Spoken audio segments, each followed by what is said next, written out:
Cornice has been done.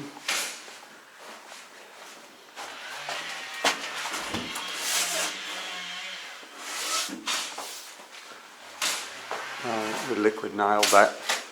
Try to hold that up.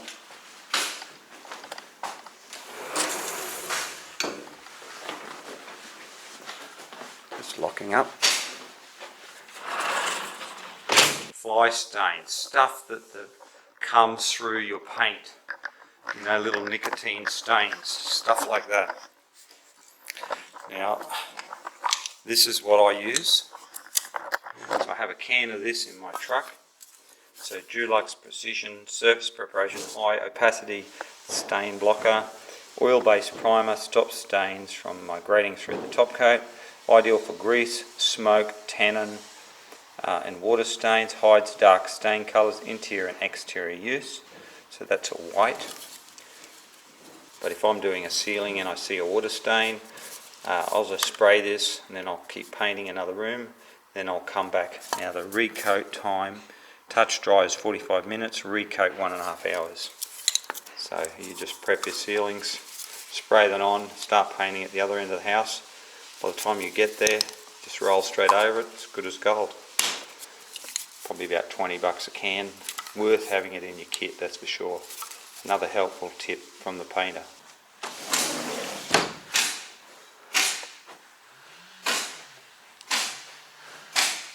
Plaster's going to come in here tomorrow and sand all this, and we're going to go outside.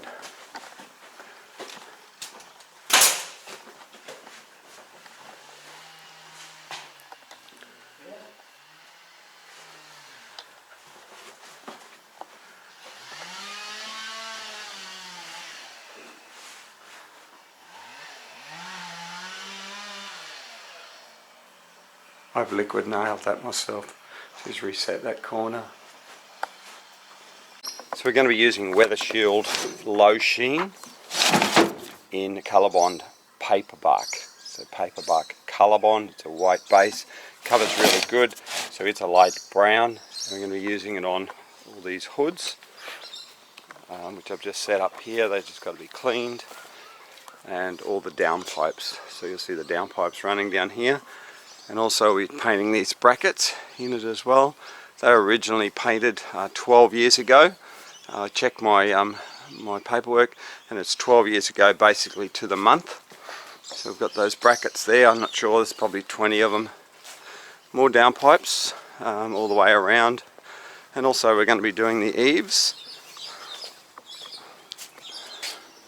Going to be doing them there, these downpipes as well. They'll need a bit of a wash down. What I'll be doing is going along and looking for any cracks. So you see the cracks there, so I'll be going along, scraping them out, cutting them out and filling them.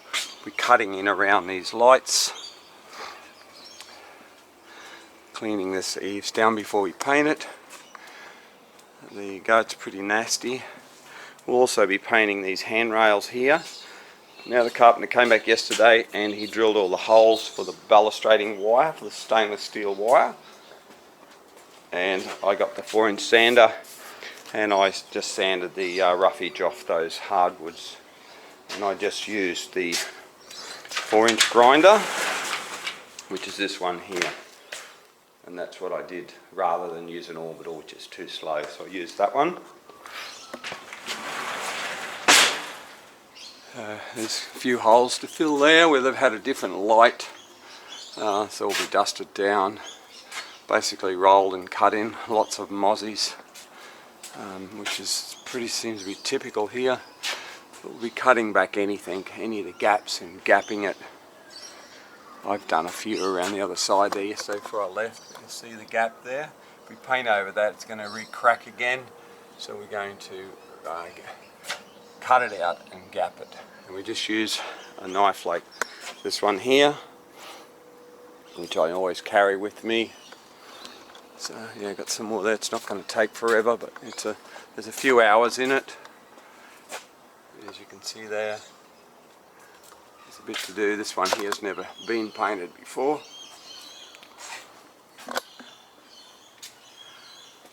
Gaps there. Lots of mozzies. The downpipe there. I'll just show you where I've actually gapped it. I think I stopped here, so I'll just go and show you there.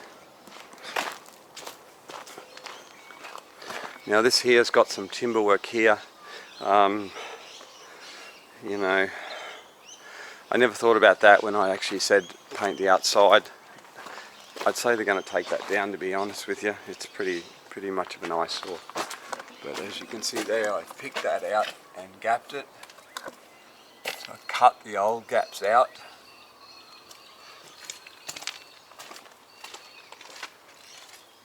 So that's actually dry now, because I did that yesterday afternoon. The downpipe is pretty ugly looking. But that's 12 years, and I checked the paint and it was a Berger external paint. It wasn't even the full enamel it wasn't even the Weathershield.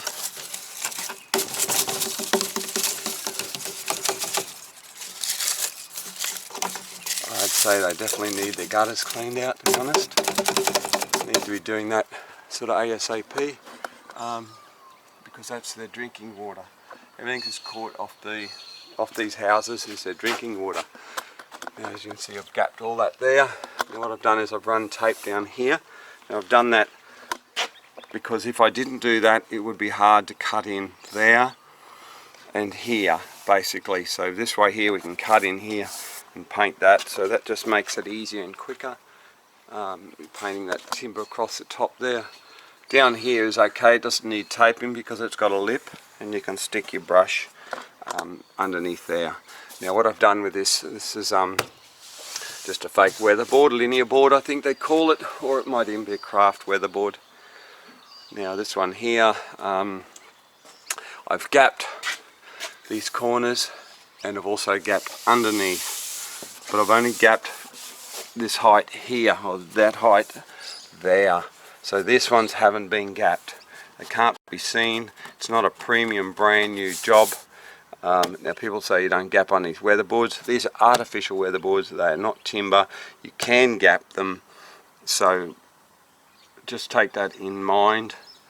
If they were real timber, I'd probably just gap the first few, and then I wouldn't gap the rest. But on some of the premium homes I do gap all the way to the bottom, which is good just to keep the insects and stuff like that away. You can see there. And even here, I gapped yesterday, it's opened back up again, so it's obviously taking a fair bit of brunt. And there's probably nothing you can do about it. That has been gapped. But it's obviously moving with the climate.